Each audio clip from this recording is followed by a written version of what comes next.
the scene real tight. RTB dreams lighten up the night. Adam says pivot, Garrett says scale. Together they weave one flawless tale. Ad tech, ad talk, it's a live Q&A. Buy side, sell side, clearing the way. See.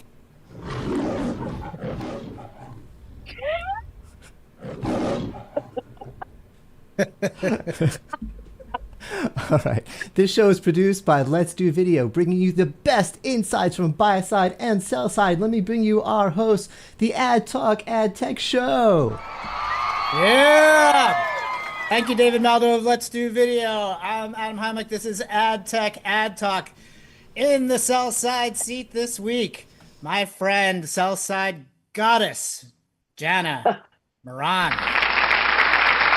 Thank you for coming on the show, representing the sell side. I'll introduce you a little bit, Jana, if it's not going to embarrass you too bad.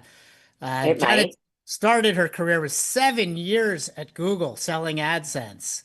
Went on to work at such publishers as CBS, Insider, Washington Post, and she is now a sell-side consultant on her own as Lioness Strategies, and soon to release some exciting new tech and education products on the sell side. So much to talk about. Thank you so much for coming on, Jana. Have another round of applause, please. How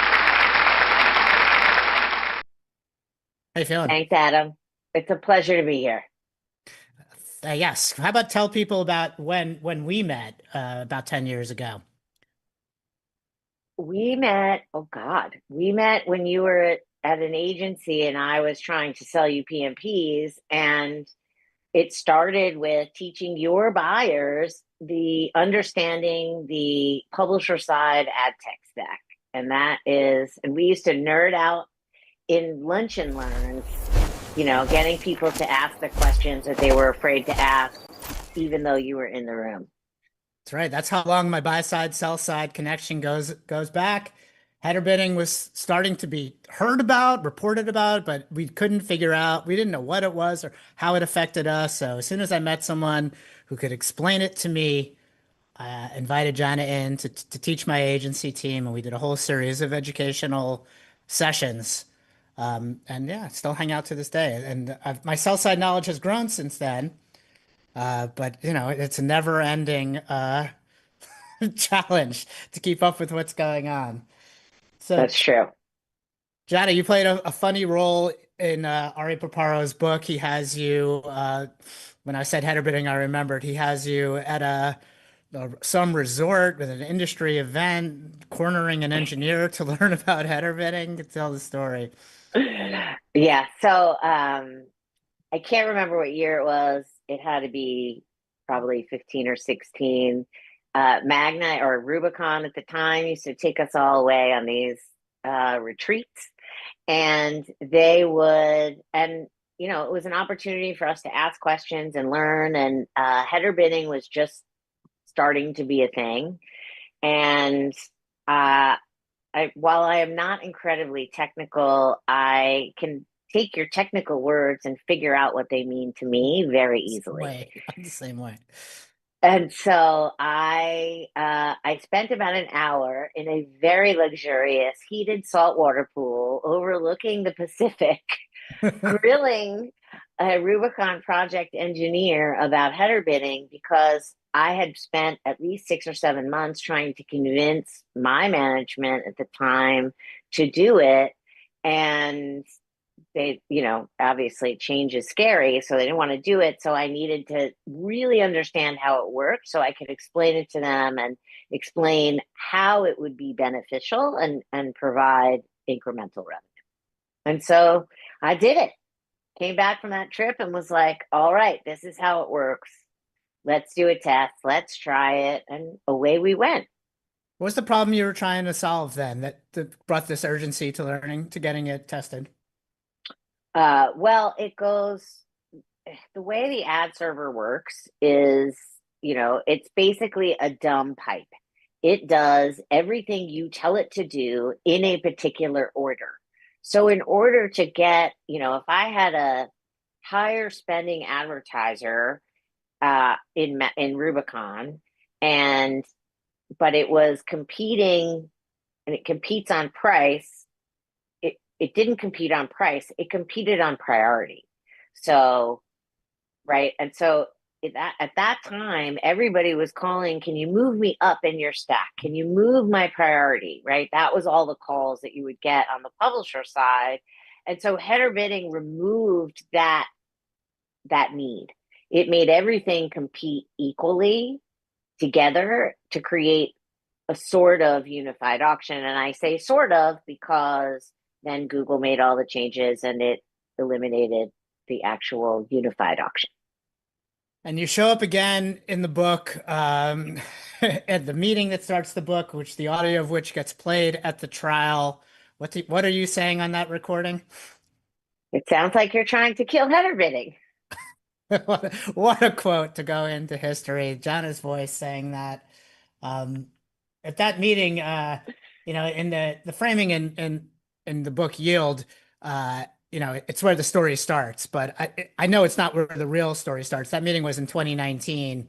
The investigation was actually already ongoing, and publishers had been complaining to the press and DOJ for some time about a bunch of conduct. So I'd like your perspective on that meeting. When walking in, I know it was a gut punch to see what they did at that meeting, but there had been a bunch of stuff before it. So that goes back to the education of how, like, why we needed to do those education sessions with your teams.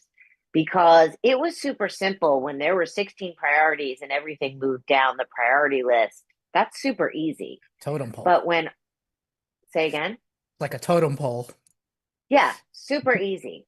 But Yeah. Google, the first thing they did was introduce dynamic allocation, which basically said, we know best about what's going to happen in your ad server. And so therefore, we'll look at the priorities. They're good guidance. And as long as everything's delivering, we're going to do what's best for you, Mr. Publisher, and we're going to optimize by price. And that was the first thing. And there were, and then they made it enhanced dynamic allocation. And it included not just everything that was direct and above, but it also included everything that was running programmatically. And it took all of the rules for inside of AdX and applied them to the ad server, but not necessarily to everything that was coming from header bidding. And that actually is still true today. That like, if you have a deal that runs in an SSP and it competes in the ad server doesn't always know that it should be treated like a deal. That's right. And the effect of that, if I'm right, is that it favors AdX. AdX is separate from all that and always gets a chance to bid, sometimes last or arguably now not last, but it's... Well, that was the other thing is that, yeah, sorry, I didn't mean to interrupt you, but that was the other thing. They had 2 bids for everybody else's 1 bid. So there was dynamic allocation. They had 2 bids for everybody else's 1 bid because they had the AdX bidding and then they had the AdSense. Google content or Google Display Network also has the ability to bid into it. So they had first look, they had last look, and they had 2 bids for everybody else's 1 bid. So was your experience as a former Googler, did that inform what you were going through in all these years and through all these conducts? I mean, clearly you had some inside knowledge. You must have known the people. Was it? I knew a lot of the people. Yeah.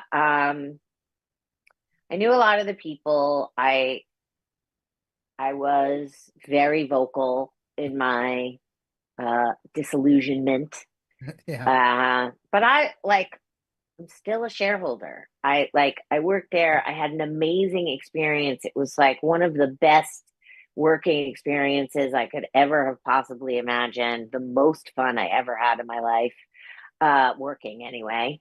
And so from my perspective, it was a bummer. Like, it was a huge bummer for me to have this company that I adored going into having to do business with them as I make jokes about it, but doing business with them is like having a fight with one hand over, one eye closed and one hand tied behind your back. It's next to impossible. Why did you leave? You left in about 2008 or 9, right? As Programmatic was heating up? 9. I left in 9. It was not I was a second time parent. My life had changed pretty significantly. And when I came back from, so I had shut down print ads before I had my second child, and I went on maternity leave. And then I came back, and during the time where I was on my maternity leave, a place like Google, you really need a rabbi, somebody to help shepherd you through the organization and figure out what your next move is. And my rabbis left while I was on maternity leave. I came back and I worked for a guy who, when I asked if I could work from home, he said, sure, but you can never be out of the office for any other reason, including doctor's appointments. So, like, you're just making up policy on the fly. Like, yes, 1 day a week work from home for this mom, but now you can't get sick. yeah. It's a So, different and it Google. was just a very different Google. And I was also like, I had been a salesperson and account manager. And then I came back from maternity leave and they had me building like Excel spreadsheets. I was like, I don't understand what's happening here. So Hmm. it was time to move on. It was still one of the best experiences. Like I've said several times, it was a ball. Yeah. Early times, your stock from back then must be quite valuable, but I'll refrain from That's asking why you I about. still own it. Well, it might be peaking. I don't know. I'm not giving advice, but it's possible. Now, you didn't testify at the trial. Something that is not covered in the book is that tons of people were deposed who did not testify at the trial. Were you deposed? Several times. Several But times. I was deposed. a- I was deposed a couple of different times. Some from the people doing doing the investigating, just to answer questions on background, like how does this stuff work? Yeah. And then I was deposed by the DOJ, also answering questions about is this how it works? Yeah. How would this, those kinds of questions? Yes. Yeah. Round of applause for the education piece, because DOJ, of course, became super expert in pub side ad tech, and you're one of the people who educated them. So, I will say Steph Laser went one better than me, and somewhere in her arsenal of photos is a picture of her standing on a chair drawing the ad stack for Congress. yeah. Yeah. There's stuff like that with me too. Before I met Steph, some of those people were like, "Do you know Steph Laser? You guys seem like you might be related or something." We were like two little loud people who would get on chairs and draw diagrams. Then we became friends soon after. We're like, "Oh yeah, I heard about you." All right. So what was it like being deposed? Did you go down to DC every time, or were they No, I did it from right here in my office. did it from your office? Yeah. What did you think? Like, what was the experience of realizing that DOJ was learning this and that we're sort of that there might actually be accountability for all the things you'd witnessed in the decade previous?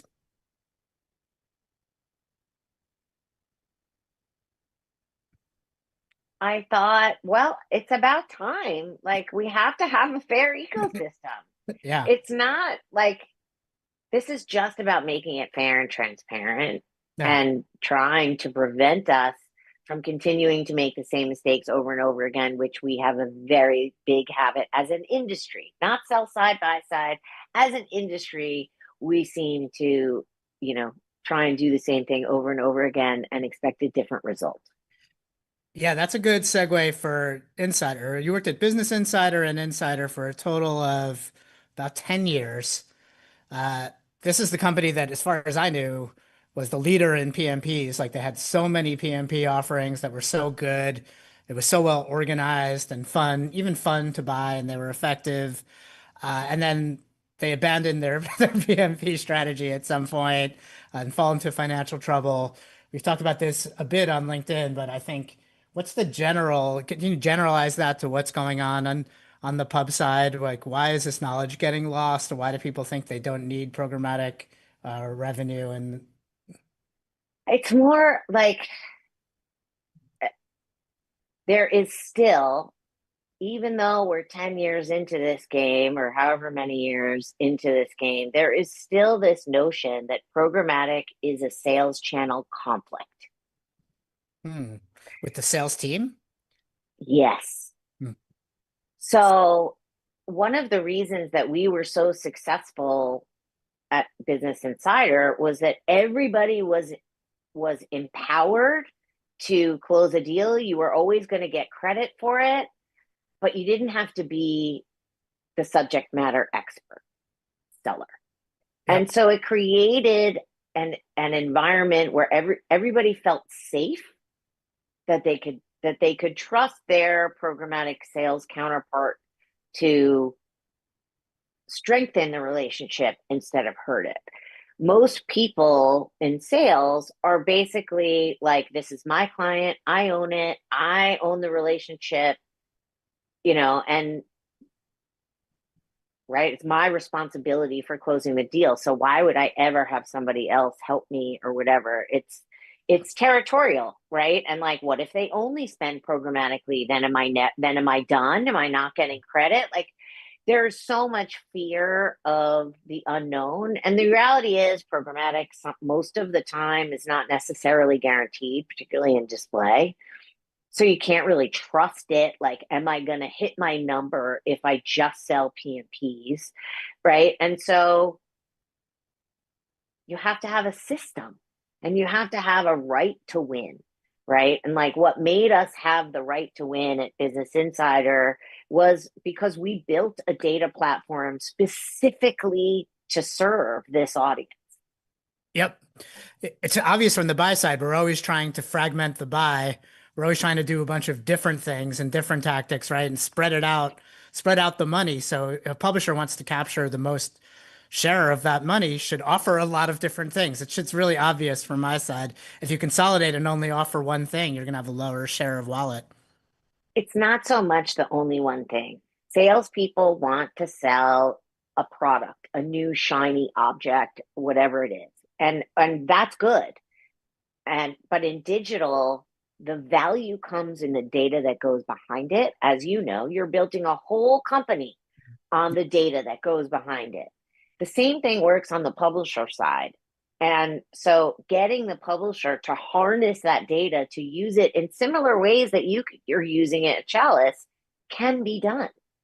Yeah, that's all right. So what do you do at Lioness Strategies? I know that's where it starts. Oh, that's where it starts. So at Lioness Strategies, I am helping publishers and ad tech companies think about how to do this successfully in their organizations without worrying about the sales channel conflict. Let's get everybody smart enough to go in the room and have the conversation.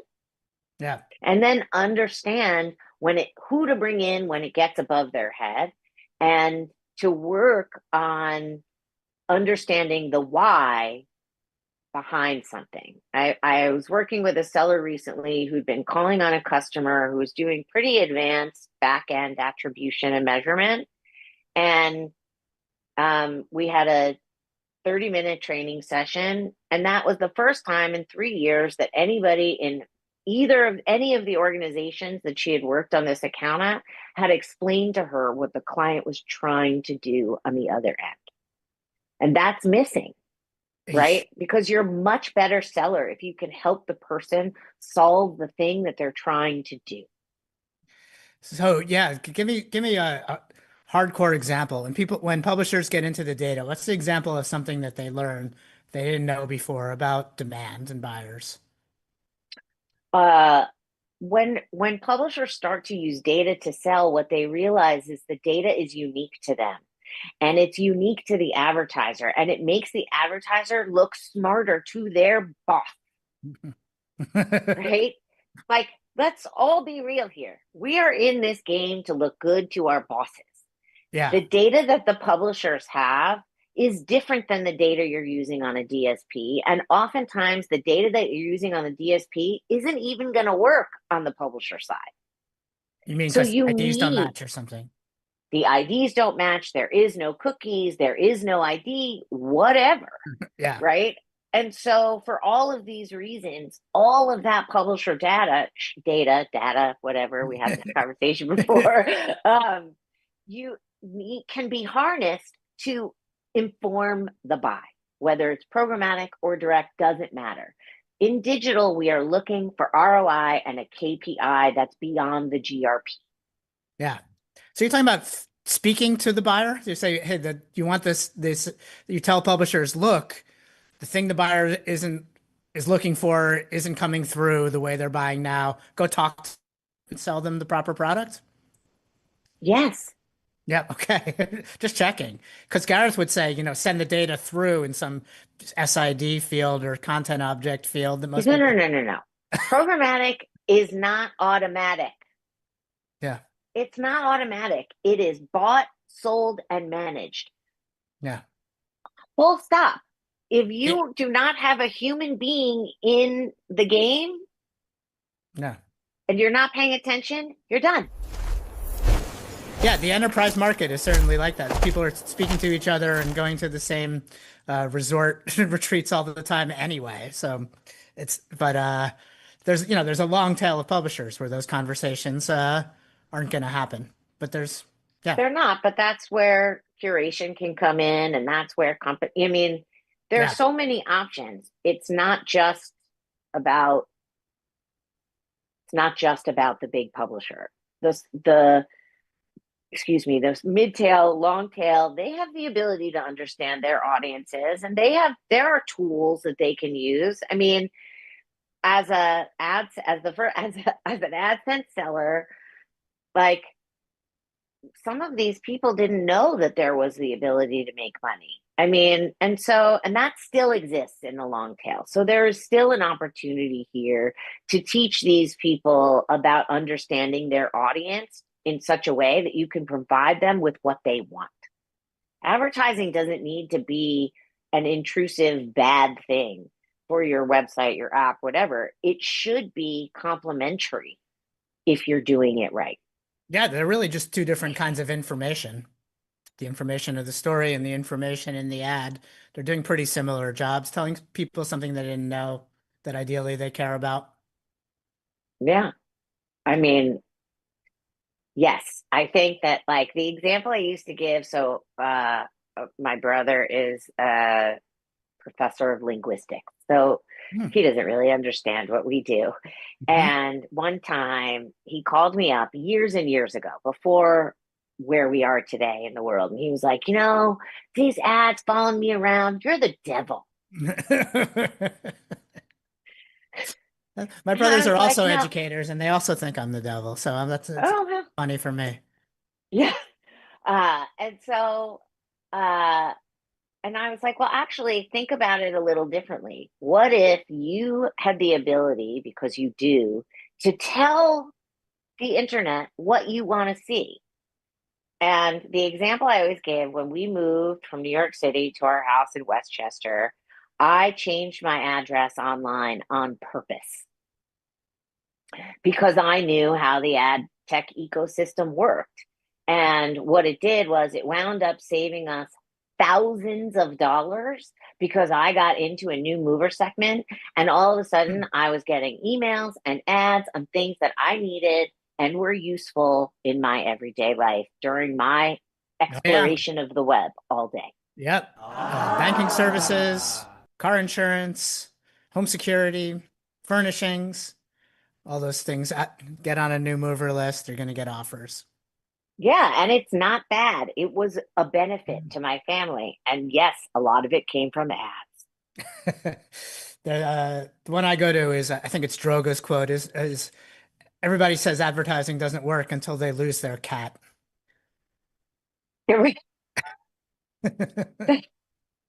That is so good. I hadn't heard that one. That's a good one. People do believe it if you put the signs up. Yeah. Oh, that's so good. I love that. So there's a big story this week about the sell side.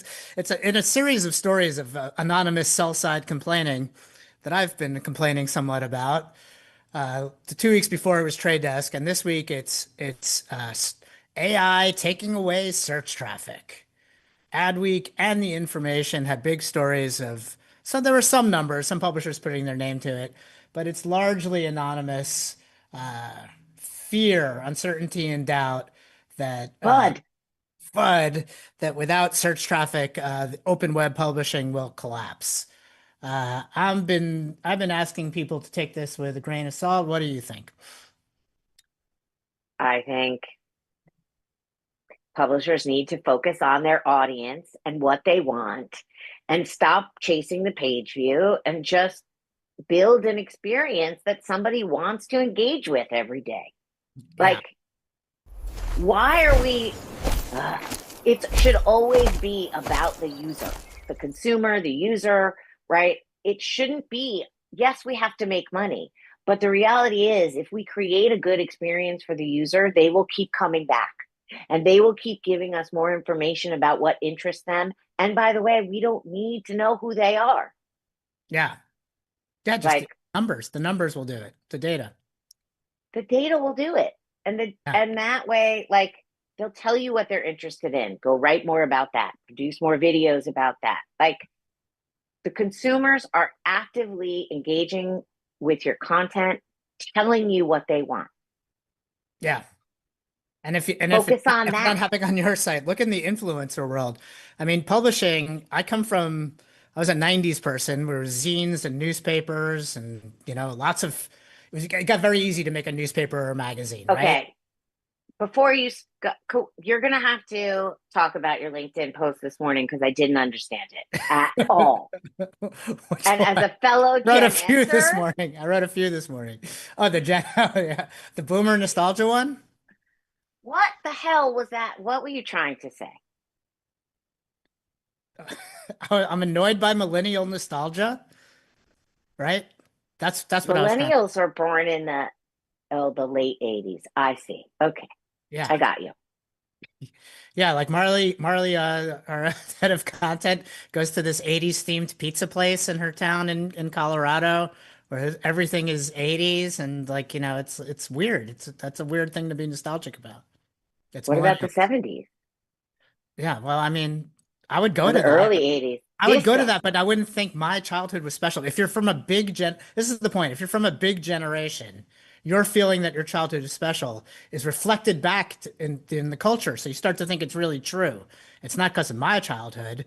And with boomers, it was like the 60s really was this fantastic, amazing time to come of age. Like it was the only great time to come. It's like, no, being 18 is pretty awesome in any time. So boomers, you should shut up. And now millennials are doing the same thing with coming of age in the 90s or being a kid in the 80s. And I think as Gen X being between that is just like you both need to get over yourselves. Like everyone has great experiences being a kid and coming of age. It's nothing special about the time you did. That's what I was trying to say this morning. All right, but anyway, so in the 90s, it suddenly became very easy to make a newspaper or a magazine after that power had only been in the hands of a few. So it's very much like the internet is like if you can get a bunch of readers, then you might be able to sell ads. You might be able to charge for the thing, right? And I've always thought of publishing like that, like get an audience, like figure out, what you have to say that other people want to read, and then go with Me it, too. right? That's publishing, right? And this idea that publishing is this thing that gets search traffic, that gets that gets AdSense ad views. It's like what even is that? What I was going to go is that the influencer world that my kids are very engaged in is very much like that zine world. Is like they get on YouTube and they say, I'm going to play a game or I'm going to open a box and I'm going to figure out what about the way I do this gets me views and optimize from there. So they're like the real startup publishers these days, these influencers on YouTube, and you don't in digital publishing, there's still all this complaining, oh, we're losing our search traffic, we're losing our Facebook traffic. And yeah, I'm 100% with you. It's like you should be making things people will find you for. Not just Create the relationship. Absolutely. you should have a relationship with an audience that values what you do. A lot of the Yes. best influencers are making content for little kids, even though they're adults. I mean, I have little kids, so that's what I see. But there's just so much care in how they do it and how they make it fun for little kids. And I appreciate sometimes like they sort of model friendships sometimes for the kids, the way that they'll gently rag on each other but not be mean. And I'm like, oh, it's good that my son is seeing this. This is how teenagers are friends, right? Like, I don't know. It's like it's actually decent publishing. All right, we're going to talk about lioness strategies, and first we're going to answer some questions. I assume they'll all be for you. All right, it's actually, we have a couple comments and one question. Our API is being tricky. They're not showing up on the screen, so I'll just read them out. The first comment from our friend AdTech Girl, who says, "Oh my God, for a minute I thought Jana was petting her pet lion." Your hand was right above the lion. That was funny. Next is a comment from Doggy Loggy. When we were talking about the millennial thing, he or she says they're a millennial born in 1982. Well, of course, everyone's welcome here. And Mark Zaborski, congrats on standing up Lioness Enterprises. And Mark has an actual question for Jana. Prediction time. A tipping point takes place where brands return to news and unblock it en masse. What year is it, and what holding co and brands lead the charge?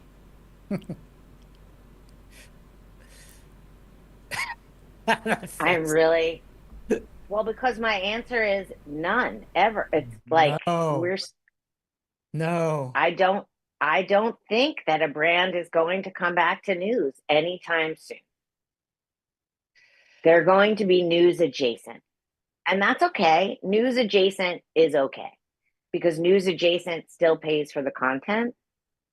But I don't know that that's coming anytime soon, unless you're talking about influencers, and then it's there now already. Yeah, Chalice has a product in sort of alpha now. Will be general release by next year. We'll have page level content based off LLM embeddings. It's going to be very precise of pages you do and don't want to be. With all due respect, Adam, so many people have this, and still the brands are required to use the companies that they are contracted with. Yeah. Full stop. Contracts end. And contracts end, but it's super scary. And the switching cost of something going wrong and getting the dreaded phone call, why is my ad here? It's just not worth the risk. But they're incurring that risk right now. Like Christoph had a I know that. finding. I know that. They're running all over social. Yeah. User generated content. I'm not saying it makes sense. I'm saying this is what we hear. This is what it. I've been hearing the same thing well beyond the last couple of years. Yeah, it's true. One agency has publicly said that 20% of their spend is going to go to news. Well, until we see proof of that, I guess we'll refrain from giving them credit for saying this, but we hear in the marketplace it's not happening. Okay. But also, it can go to news and be news adjacent, and then they still win. You mean just on the style pages or whatever? Yeah. Yeah. Not the you news. don't. You can support news and not run on hard news. Yeah. Like, sure. What if you're the Financial Times? They don't have a style section.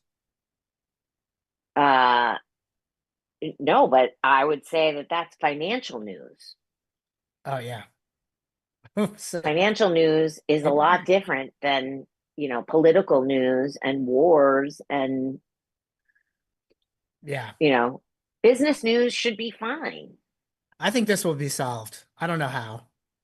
I think it will be solved. I just don't think that some buyer is going to be the one that leads the charge. I think tech, time changes it. Like, I got bad news about tech. Yeah, that we work with, tech B2B advertisers who won't touch news, and it's like your customer is like a technologist, and like what are they doing online besides reading news? Exactly the point, right? There have been all these studies about it. It just, for whatever reason, right now we are in this news is bad place. And so, okay, if news is bad, then news adjacent, right? Because we still have to support the content. Because content is not free, and it's never been free. Like, even when broadcasting started, radio, none of it was free. It was always ad supported. All right, just give me a buy side question. Right before we came on, you were asking me about the preference to work with curation seats instead of publishers, I believe. Can you From an advertiser perspective, right? One tell of the my story. colleagues, Yeah. One of my colleagues came to me and said, my salespeople are telling me that my salespeople are telling me that when they go to sell PMPs, that the advertisers are saying, I'm buying you in a curated deal, that's enough. And I don't understand why, if a publisher has their own data, we just went through that whole thing about the value of the publisher's data, why, like, besides that the salespeople maybe aren't selling it right, why wouldn't a buyer want to work directly with a publisher?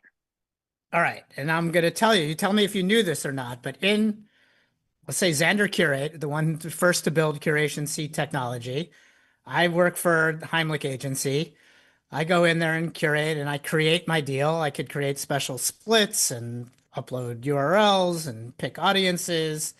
Xander's going to take 10% off the bid for just for their as a curation fee.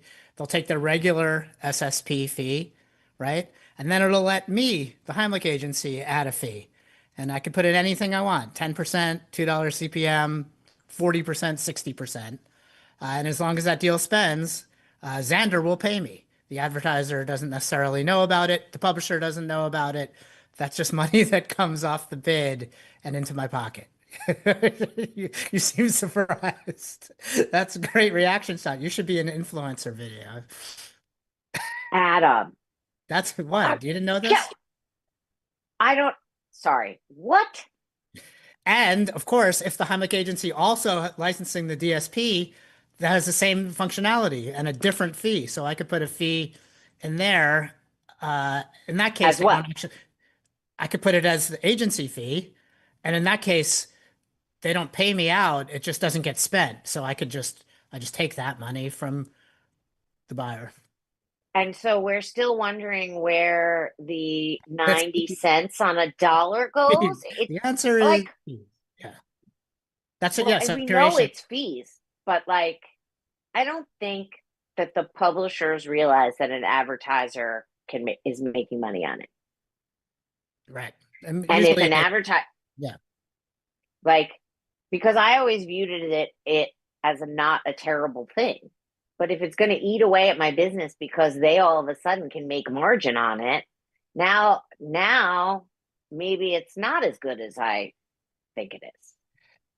yeah, it all should be transparent. Important to mention that Index and Sovereign don't charge a curation fee themselves. It's the regular SSP, and the curators in there, that's called Index Marketplace, should at least be transparent. Like presumably, if the agency or advertiser or even the publisher favor Index, they should know that's trying to be an especially efficient path, and anyone you're working with should be. But then again, our friends Swim take a fee and then tell the market that it's free. They've been called on this a few times, but to my knowledge, haven't stopped yet. Is saying they curate and it's free because the SSP pays them. It's like, yeah, the SSP pays you because they're taking the money off the bid for you and sending it to you. Yeah. Again, like, or what does Lila Hunt say? This is why we can't have nice things. What the hell? That is the motto of the show. Did you know that we've been saying that? Been watching the show, Dana? We say that every week. That's why we can't have nice things. Yeah. Well, that's what's going on. There's a lot of fees. And something I always come back to is, at these big brands in the enterprise market, the CEO's first question to the CMO is probably, are we spending as much as our competitors? Is our spend up to where it's supposed to be? And that means that the main problem for everyone down from the CMO is make sure you could spend this glut of money so that we get it next year and stay up to the rate of our competitors. So that creates a feeding frenzy of people not trying to add value. And the only solution is for CEOs to start asking, is our advertising as effective as that of our competitors? And can we make it as effective while paying less? When they start asking that, we'll start seeing some pressure on these fees and middlemen that don't add value and a lot of other crap. It's ultimately up to the CEOs of enterprise companies. Okay. All right. So you sort of blew my mind. And like, if we had talk about anything else, I'm not sure I'm going to be able to focus. Really? Should we have a couple of deep breaths and cut to commercial? No, it's okay. It's okay. Keep going. I do want to ask you about your startup. How far along are you? Is it just, are you saying you're in the idea pre-work phase? Are you launching? Yes, Let's talk. I'm in the idea pre-work phase of trying to figure out how to bring a sales methodology that I've been using for the last 20 years, democratize it and give it to companies. Amazing. And that's a lot like me, right? I did buy side optimization. And at some point I said, this can be a tech company. I've been teaching people to do it, but this is a bunch of repeatable steps that could become a technology. And of course, now in the age of AI, it's very easy to see that anything that's a, repeatable data-driven process can become agentic, automatic, or a bunch of other buzzwords. Uh, but it's very cool. I think you should get in there and compete. I think a lot of the barriers to competition are coming down, and what really matters in the next phase of competition in AI is having real domain expertise, people relationships, the ability to teach people how to use your tools, all things that you have. So I guess you don't have a technical co-founder out there yet. So I'll put a call on the call if you want to be, if you're a sell side technologist and want to be Jana's co-founder, you can't do much better. And best of luck to you on getting this done. Can you say much Thank you. about, can you say a little bit about what it will do and how it will help publishers? Well, actually, it's not just for publishers. It's for any company that has a sales team that they need to understand how they're going to hit their goals and what they need to do in order to do it. Yep. There is mathematical formulas that can be used here, but really, what it does is it teaches the seller how to own their book of business, and then from there, it can be a roll up for sales management to understand the metrics of their sales team and the effectiveness of their sales team so that you can spot where things need assistance to change or to be repeated for years of success. And will you need like a big body of data, like as a customer, or will you as a startup need a bunch of data to enable to understand and Well, the idea is that this should be an application layer on top of your existing data infrastructure to be able to pull out the data and make it usable for the teams. It all of this exists already. This is about putting something on top that can easily get the information out in a digestible way. I love it. And being an application within the infrastructure that publishers are already using is, of course, an example of what we on the show call fragmolidation. What? Yeah, please ask me. What is frag your data, right? And take your data into their SaaS platform and then use it. Will migrate into cloud environments where your data lives today. So as fragmented as they'll stay fragmented, but they'll also be consolidated by Oh, living in a yes. world where you can easily apply them, right? So there'll be lots of custom algorithm buy companies. There'll be lots of custom algorithm sell companies, and they'll live in places like AWS and Snowflake and Azure, where they'll run natively without taking the data away. So some people have called this micro SaaS. Snowflake has been using the phrase, the SaaS comes to you to help people understand. And another explanation has been own the brain, rent the pipes, right? To say that the actual That one's my decisioning, favorite. that's your favorite. Own the brain, rent the pipes. The Yes. decisions will be made in your own environment, and then those are then you send it to vendors. But the actual decisioning, the important part, is under your control. That's what they mean by own the brain. So this is core to Chalice's strategy over the next 5 years. I'm stamping it with the word fragmolidation because 5 years ago I stamped Chalice with the word outcomes, which has now become a meaningless word. This has been adopted. So this time I chose a word that if it becomes meaningless and adopted by everyone, I'll know that I started it because nobody else is talking about fragmolidation. It's just a little test. I think MicroSAS will probably win because it's the most annoying name. But Own the Brain, Rent the Pipes is a good one. I looked it up and found ChatGPT found a few uses. It's been out there for a while in other contexts. All right, so thanks so much for asking me that question. It's really my favorite question to answer, and I think that's one of the better answers I've been able to give over the last month or so. Oh, good. Well, I hope that my response. Yeah, I hope that my response was.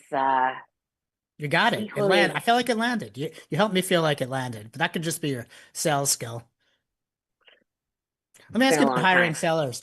I've been hiring sellers, and my thing on hiring sellers is the most important thing is their reputation. Like talk to people they sell to.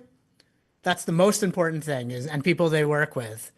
And they will tell you the character of this person because I feel like salespeople are so smooth and charming that any of them can do great in an interview.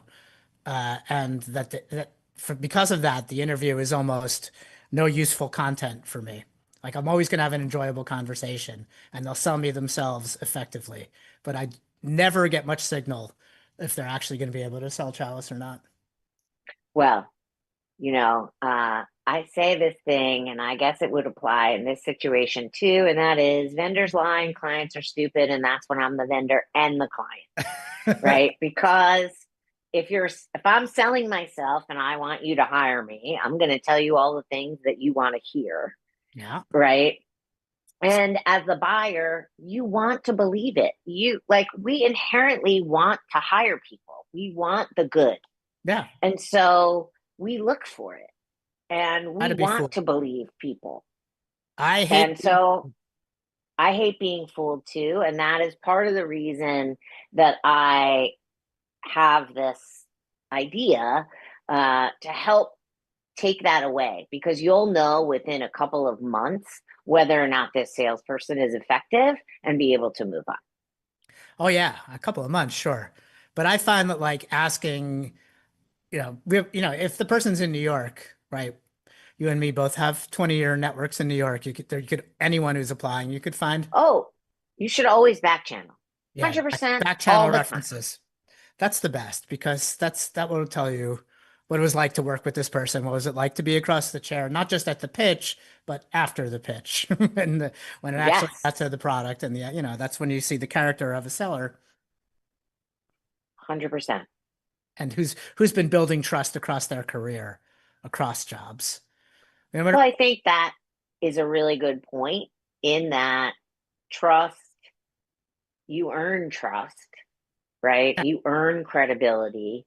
And so the honesty that comes with it, right? You have to be willing to be honest. You have to be willing to say, I don't know. Let me get back to you.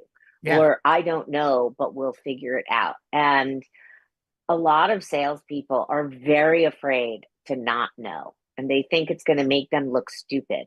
But actually, not knowing is the thing that builds the trust and credibility. Yeah.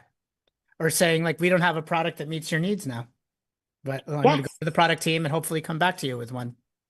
Yeah.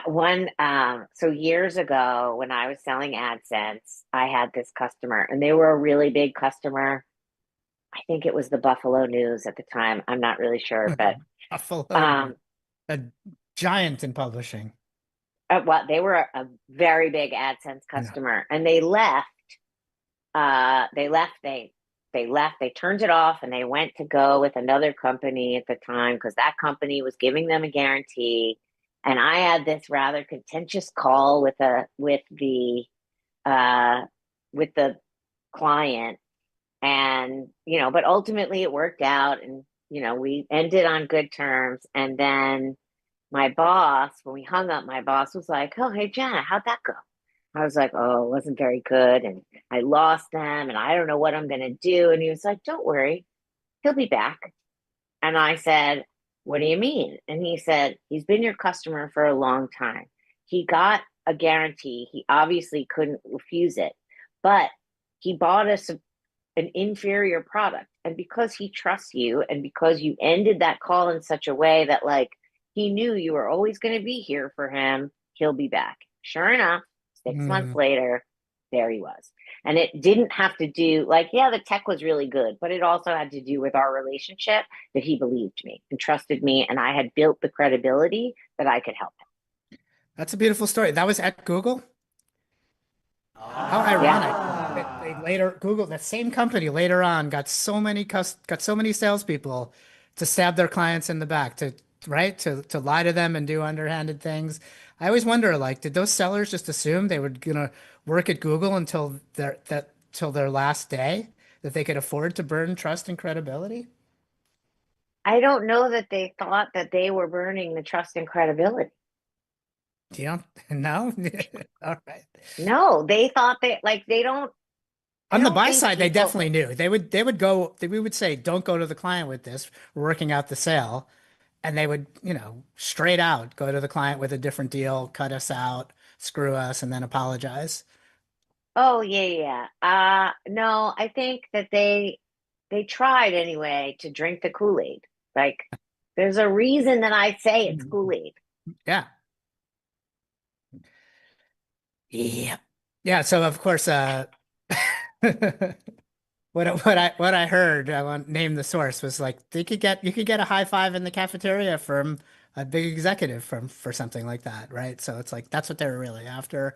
The internal praise was a much bigger incentive than your trust in the marketplace. But obviously, it's a mistake. Google lays people off like every other company, and ultimately, it's your own trust, it's your own credibility and the relationships you've built up that's going to help you get another job in middle age if you have to. Well, yes. And it's always, what have you done for me lately? Right? Like, yeah, this is the world we live in.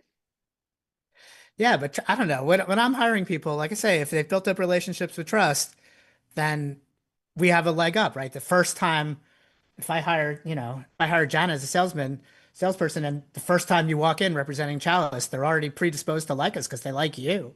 That's a huge advantage. 100%. And, but all really good salespeople don't need necessarily to have their network really built.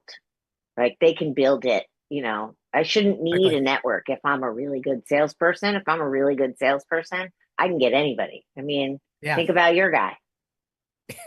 Yeah, both of my guys. I don't know which one you meant, but I'm going to say both. They're both incredible networkers. And yeah, if we're able to build it up really fast. Yeah, I learned that too. You don't hire just for the Rolodex. The times I've applied for a sales job and they were like, who do you know? And I was like, what?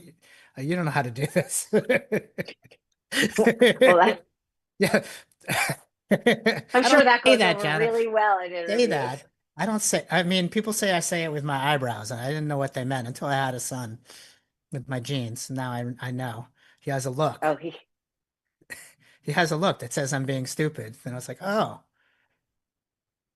I've heard this about myself. Payback's a bitch, That's how they get you back. He's great. I'll have him on the show sometime. Any questions in the queue? Any lurkers? Thank you for lurkers for watching the show live. We love to have you present. I hope you're enjoying your Friday. No questions, but a bunch of lurkers in the queue. We appreciate you being here. All right, let's wrap it up. Jonathan, thanks so much for coming on the show. Subbing for Gareth. You were amazing at representing the sell side. Will you come back and be a guest or a co-host again? Anytime, Adam. I always love talking to you. Thanks so much. We had a great time. Thank you to our crew. Thanks to the lurkers and everyone watching on tape. We love you, and we'll see you next week on Ad Tech Ad Talk. Please take us out.